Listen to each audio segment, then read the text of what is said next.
Cinta Perlu Bukti. Cerita pendek karya Mustana dibacakan oleh dia sendiri. Elvan adalah seorang musisi cover YouTube. Sudah setahun dia menekuni profesi ini. 87 judul lagu telah terupload di channel YouTube-nya. 86 lagu milik orang, sisanya lagu ciptaan dia sendiri yang sejauh ini sudah ditonton sebanyak 120 kali. Setahun nge-YouTube tidak serta-merta membuat Elvan memiliki banyak subscriber. Jika kamu bisa menjawab pertanyaan 100.000 dikurang 97.754, maka itulah jumlah subscriber Elvan sekarang. Entah mengapa itu bisa terjadi, padahal menurut Elvan, dia sudah bernyanyi dengan baik dan benar. Nada-nada tinggi dia mampu, nada-nada rendah bukan masalah. Properti pun tergolong niat, dia punya studio musik pribadi yang terdapat alat-alat canggih, lighting, kamera, mic, PC, semua ada di sana. Tapi sekali lagi, itu tidak berpengaruh pada jumlah subscriber. Elvan juga belum merasakan betapa nikmatnya uang dari YouTube. AdSense dia belum nyala. Syarat 4.000 jam tayang dari pihak YouTube belum terpenuhi olehnya. Sadar tidak bisa hidup dari YouTube, terpaksa Elvan harus mencari pekerjaan lain. 6 bulan lalu Elvan menerima pekerjaan yang ditawari oleh Ryan, kakak kandungnya. Pekerjaannya mudah, cukup mengantar jemput Reva kerja. Reva adalah istri Ryan. Ryan tidak bisa mengantar jemput Reva. Dia juga bekerja dan tempat kerjanya tidak searah dengan Reva. Diberikanlah pekerjaan itu kepada Elvan. Elvan sih mau-mau saja, toh tidak ada pilihan lain. Ijazah SMA dia tak kunjung laku setiap kali dibawa ke perusahaan-perusahaan. Ingin buka usaha, modal tidak ada. Jadi mau tidak mau dia menerima pekerjaan itu demi punya uang di awal bulan. Elvan anak kedua dari 2 bersaudara. Kedua orang tua dia telah wafat 1 tahun lalu akibat kecelakaan pesawat. Sekarang Elvan tinggal bersama Ryan di rumah peninggalan ayah dan ibunya. Di antara kepedihan-kepedihan itu, ada kepedihan lain yang membuat Elvan tidak nafsu makan 3 hari belakangan. Jadi begini ceritanya. 3 hari yang lalu, malam minggu, Elvan main ke rumah Kiara, wanita yang sudah 5 tahun berpacaran dengannya. Seperti yang sudah-sudah, Elvan akan diajak makan malam jika dia main ke sana. Tapi, makan malam kali ini berbeda. Elvan bisa merasakan itu, karena begitu dia duduk di kursi meja makan, ayah dan ibu Kiara langsung memasang wajah serius, seperti ada hal penting yang akan dibicarakan. Suasana malam itu terbilang dingin, karena di luar sedang hujan. Tapi Elvan justru merasa gerah. Kiara yang duduk di sebelah Elvan menyendoki nasi dan lauk-lauk untuk diberikan kepada Elvan. Elvan tersenyum tipis, "Makasih," ucapnya dengan hati yang belum tenang. "Usia kamu berapa, Van?" tanya ayah Kiara. 27, Om, jawab Elvan. "Usia Kiara?" tanya ayah Kiara lagi. 25, Om, jawab Elvan lagi. "Mau sampai kapan kalian main-main?" Elvan tertegun. Dia lantas melirik Kiara. Kiara mengernyit menatap ayahnya. Dia pun tidak mengira ayahnya akan berkata begitu. "Saya dan Kiara nggak pernah main-main, Om," ucap Elvan. "Jadi kapan kamu mau menikahi Kiara?" tanya ayah Kiara. Elvan tertegun lagi. Bunyi hujan di luar mengisi kesunyian meja makan. "Saya pasti akan menikahi Kiara, Om," kata Elvan. "Tapi tolong kasih saya waktu. Secara mental saya siap. Secara finansial, belum.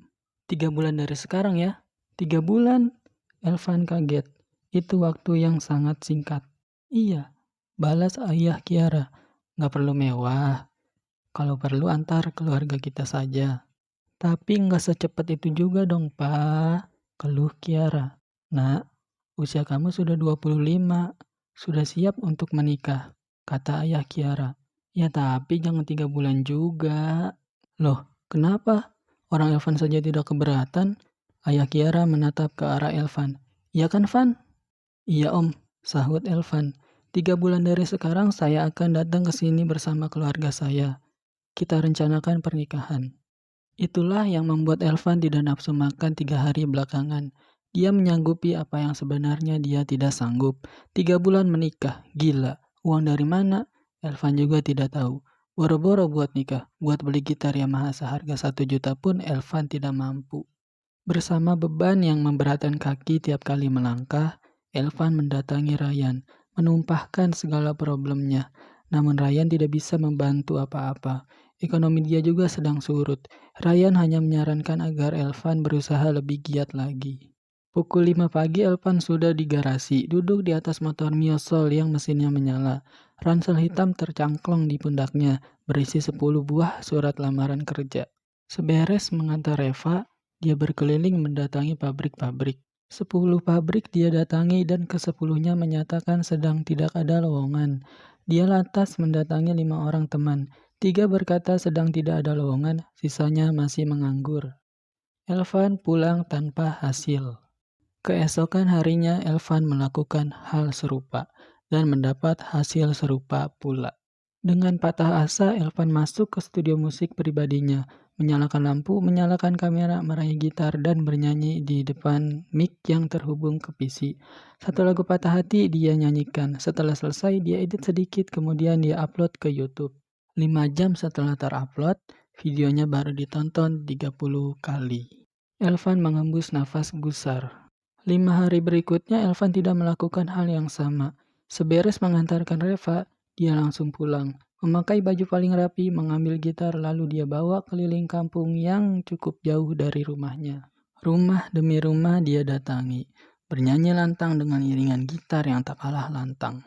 Tak jarang Elvan hanya mendapat kata maaf dari pemilik rumah. Tak jarang juga dia diberikan uang logam senilai Rp500. Menjelang sore, Elvan pulang untuk kemudian menjemput Reva. Di hari ketiga menjadi musisi jalanan, Elvan menemukan hal yang berbeda. Di bawah terik matahari pukul 1 siang, Elvan bernyanyi di depan pagar sebuah rumah lantai 2. Di teras rumah tersebut, duduk seorang wanita cantik mengenakan jumper dress. Dia terus memperhatikan sepanjang Elvan bernyanyi, bahkan sampai mengangguk-anggukan kepala tanda menikmati lagu. Selesai satu lagu, wanita itu menghampiri Elvan, berdiri di depan Elvan. "Elvan ya?"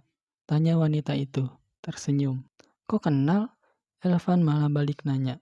"Sering lihat di YouTube." "Oh, iya, aku emang punya channel YouTube. Aku penonton setia kamu," sambut wanita itu. Berawal dari sana, Elvan jadi berkenalan dengan wanita itu dan berujung tukeran nomor telepon. Hampir setiap malam mereka berbalas pesan di WhatsApp. Hal yang membuat Elvan semakin banyak tahu tentang wanita itu, tentang Yumi, yang baru berusia 25 tahun tapi sudah memiliki usaha online shop dengan omset luar biasa per bulannya. Sampai-sampai mampu membeli rumah seluas 200 meter persegi, mobil BMW seri 3, dan mendirikan usaha lain seperti kafe. Pertemuan dengan Yumi tidak Elvan ceritakan pada Kiara. Elvan bingung bagaimana cara menceritakannya. Tidak mungkin bilang ketemu pas lagi mengamen. Kiara tidak tahu kalau Elvan mengamen. Kegiatan itu hanya bentuk dari rasa frustasi. Elvan tidak ingin Kiara tahu.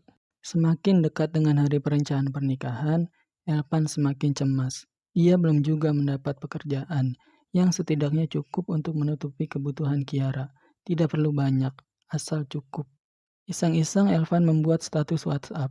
Kalimat yang dia tulis, "Lagi butuh banget pekerjaan, yang punya info-info lowongan, kabarin dong."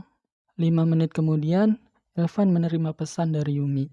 Isi pesannya adalah mengajak Elvan kerja padanya, bantu mengurus online shop. Elvan seperti mendapat sinar kehidupan setelah membaca pesan Yumi. Dengan semangat Elvan bertanya, "Toko online shop kamu ada di mana?"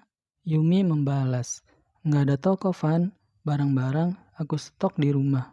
Dijual dari rumah." Elvan bertanya lagi, "Karyawan kamu ada berapa?" Kemudian Yumi membalas, "Nggak punya. Selama ini online shop aku urus sendiri. Tapi sekarang mulai keteteran. Makanya ngajak kamu." Dilema yang kini Elvan rasakan. Elvan tidak bisa langsung mengiyakan. Perlu waktu berpikir. Yumi memberi waktu 3 hari. Kalau Elvan tidak ada kabar, dia akan mencari orang lain. Di hari yang sama, Elvan datang ke rumah Kiara, bercerita bahwa dirinya ditawari pekerjaan tapi belum dia iakan. "Kenapa?" tanya Kiara. "Yang nawarin cewek, Ra, seumuran sama kamu.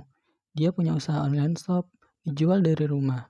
Nah, kalau aku nerima pekerjaan itu, otomatis aku akan sering sama dia." Ya terus kenapa? Aku takut kamu cemburu, kata Elvan. Van, 5 tahun pacaran dan kamu masih di sini, udah cukup buat aku percaya kalau kamu setia sama aku. Tapi ini tatap muka, Ra. Mungkin setiap hari. Van, Kiara menatap mata Elvan dalam. Aku percaya sama kamu. Elvan terenyuh. Makasih ya, Ra, kata Elvan.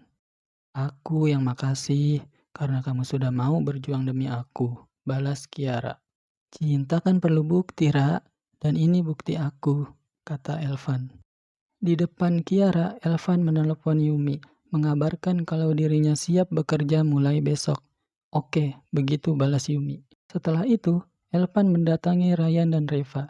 Dia berkata ingin berhenti mengantar jemput Reva mulai besok karena sudah punya kerjaan lain. Ryan dan Reva mendukung keputusan Elvan. Terus Kak Reva siapa yang ngantar dong? Tanya Elvan. Banyak ojek online, kata Reva. Besoknya, pukul 7 pagi Elvan berangkat ke rumah Yumi. Dia mengenakan sepatu pantofel hitam, celana hitam bahan panjang, dan hoodie merah. Yang ketika Yumi melihatnya, langsung berkomentar. Nggak sekalian pakai kemeja putih, Van? Elvan membuka hoodie-nya. Ini udah make. Yumi tepuk jidat. Mulai besok pakai baju biasa aja, pinta Yumi. Tidak seperti bayangan Elvan, ternyata di dalam rumah Yumi ada orang lain. Seorang ibu parubaya. Yumi memanggil beliau Bihun. Namanya Bihun? Tanya Elvan. Bukan, jawab Yumi. Bihun nah, tapi aku lebih senang manggil Bihun. Iya sih, Bihun emang lebih enak. Yumi membawa Elvan ke lantai 2. Elvan tercengang begitu sampai di sana. Ruangan 4 kali 6 meter persegi penuh dengan berbagai produk kecantikan. Softland, bedak, lipstik, masker wajah, dan lain sebagainya. Semua tersimpan rapi di rak-rak. Persis Alfamart. Mungkin Yumi meniru konsep estetika di sana.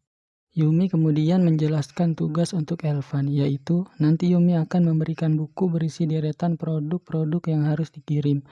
Elvan mencari produk-produk tersebut, dikemas hingga siap dibawa ke jasa pengiriman paket terdekat. Dan tidak seperti bayangan Elvan lagi, ternyata dia tidak selalu berduaan dengan Yumi. Setelah memberikan buku yang sudah dijelaskan tadi, Yumi langsung masuk ke sebuah ruangan kaca yang masih di lantai 2. Mengunci pintu, meninggalkan Elvan bersama pekerjaannya.